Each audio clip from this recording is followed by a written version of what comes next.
Mario Kart 8 Deluxe has an abundance of tracks. It has the most tracks out of any entry, totaling 96 tracks. Did you hear that, Mario Kart World? It's crazy thinking there was a point in the series where there was only about 16 tracks per game. Imagine how the later entries would look if there were only 16 tracks. Okay, you kinda know where this is going, don't you? What if Mario Kart 8 Deluxe only had 16 tracks to choose from? The obvious thing to do would be to choose the best 16 tracks and call it a day. But let's think about this as if we're making a new game. We'll obviously want a lot of heavy hitters, but we'll need some variety to make this feel like its own Mario Kart. Since there's 6 times less tracks, we'll call this hypothetical version of Mario Kart 1.33 repeating. Or Mario Kart 4/3? Never mind, just forget about that. Now, I am going to do this as if this is a separate Mario Kart and not an alternate version of Mario Kart 8. But for fairness, and as an extra challenge for myself, I only included one retro track from each previous Mario Kart. I thought this allowed for a wider variety of tracks and made it a bit more interesting. Now, I know Mario Kart World's the newest Mario Kart, so I should be doing it on that game, but there's less tracks to choose from there, so I thought it made more sense to stick with Mario Kart 8. But if you like this video, maybe I'll do another one for Mario Kart World. Anyway, I've made you wait long enough. Let's pick which 16 tracks would make a good Mario Kart all by themselves. Now, for the first cup in any Mario Kart, the focus is usually on introducing the key mechanics to the players. Since the main mechanic in Mario Kart 8 is anti-gravity, I still think Mario Kart Stadium is a great track for introducing the player to the game. It's a simple yet memorable track, and it's great for beginners. There's even a small gliding section as well to help players get used to that too. The next mechanic that should be introduced, or at least utilized, is water. There's quite a few good options for water themed tracks in this game, but I think the best one that still works as an introductory level track is Dolphin Shoals. Dolphin Shoals is an iconic track in this game. It's simple yet enjoyable, and it helps the player get used to the water controls.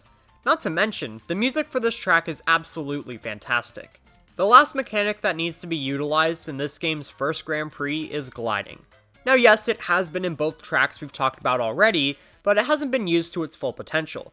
There's a lot of options in this game that use gliding really well, but to me, no other track does it better than Sunshine Airport. The long gliding sections combined with the stunning visuals make for an awesome addition to an opening Grand Prix. Not to mention, the track isn't overly complicated, which fits what we're going for. Now that we have all our mechanics introduced, we want to end the first Grand Prix off with a fun, but relatively tame track. I think one of our best options is Coconut Mall. As hectic as Coconut Mall is known to be, its atmosphere is very inviting to all players.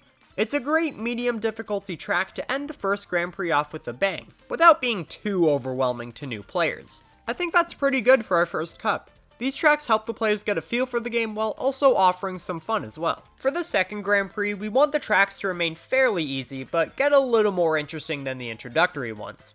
I think it's smart to get a SNES track out of the way early in the game. They're pretty boring, so it's best to do one now rather than saving it for later when the tracks are supposed to get interesting. Mario Kart more often than not has a Mario circuit in the second Grand Prix, and since they're all really basic anyway, we might as well include the one that started it all. Or the third variation of it. I think it makes the most sense to bring back Mario Circuit 3 as our SNES track.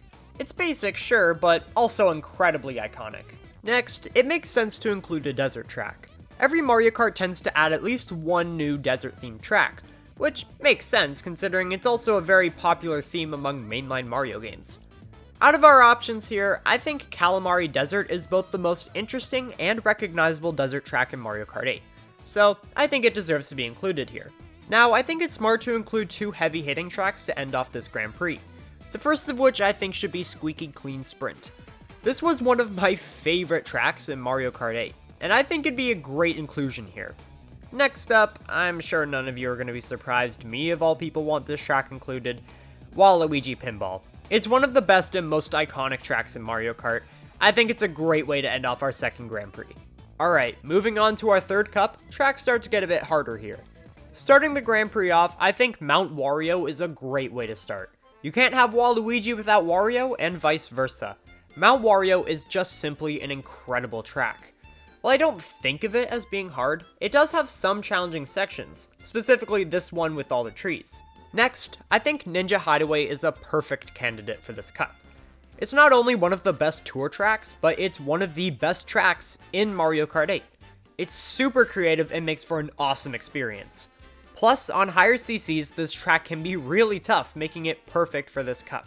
Another great track for this cup is DK Mountain. Once again, it's another banger with a good amount of difficulty. Not only that, but every Mario Kart needs to have at least one DK track. It's pretty much the law. And this is by far one of my favorites. Lastly, I think the perfect track to end this cup is Yoshi's Island. Yoshi's Island isn't a difficult track by any means, but it's absolutely extraordinary. It would be an amazing way to end any cup. Alright, now we're on to our final cup for today. The last cup in most Mario Karts has two great tracks, followed by a Bowser's Castle and a Rainbow Road. The track I think should kick off the final Grand Prix is Ribbon Road. This GBA track is in the running for the best glow-up in Mario Kart history. It's an incredible experience, and I think it easily belongs in our final cup. The other track I think should join this one is Twisted Mansion. Now, Twisted Mansion isn't an amazing track, but it is really fun. I chose this one more for its atmosphere. It has a dark, eerie vibe that helps set the tone for this Grand Prix, while also offering a pretty fun race. Onto our Bowser's Castle, we have two options from Mario Kart 8 to choose from: the base game's Bowser Castle and SNES Bowser Castle 3. I think Nintendo did an unbelievable job remaking Bowser Castle 3, but I'm gonna have to go with the base game's Bowser Castle. This track has a lot more creativity, better visuals, and overall better gameplay. It's the clear choice to include. And now we're on to our Rainbow Road. We have not one, not two, not three, not four, 5 options to choose from here. Not that I'm complaining, but Nintendo definitely went overboard on this game's Rainbow Roads. Well, I think it's safe to eliminate SNES Rainbow Road. It's super iconic, don't get me wrong, but it's too simplistic to end off a hypothetical Mario Kart with only 16 tracks. The same goes for N64 Rainbow Road. It's super fun, super iconic, but definitely on the basic side. This Rainbow Road relies heavily on its visuals and nostalgic music. Next, I'm gonna eliminate the base game's Rainbow Road since it's also kinda boring. I'd say it's better than SNES and N64 Rainbow Road, but it's missing the nostalgia factor they had. The gameplay doesn't quite make up for that either. That leaves us with Wii Rainbow Road and 3DS Rainbow Road. Both of these are ridiculously good tracks. Wii Rainbow Road has the chaos and iconic feel Rainbow Road needs, and 3DS Rainbow Road is full of beauty and whimsy as you journey through its many areas. The decision was tough, but I went with 3DS Rainbow Road. It's certainly not as chaotic or difficult as Wii Rainbow Road, but all things considered, it's a phenomenal finale to any Grand Prix. And these are the tracks I think should be included in Mario Kart 8 Deluxe if it could only have 16. Thank you so much for watching this video. It was definitely a short and sweet one, but I had a lot of fun making it. If you enjoyed, please consider subscribing as it really means a lot to me. Okay, bye.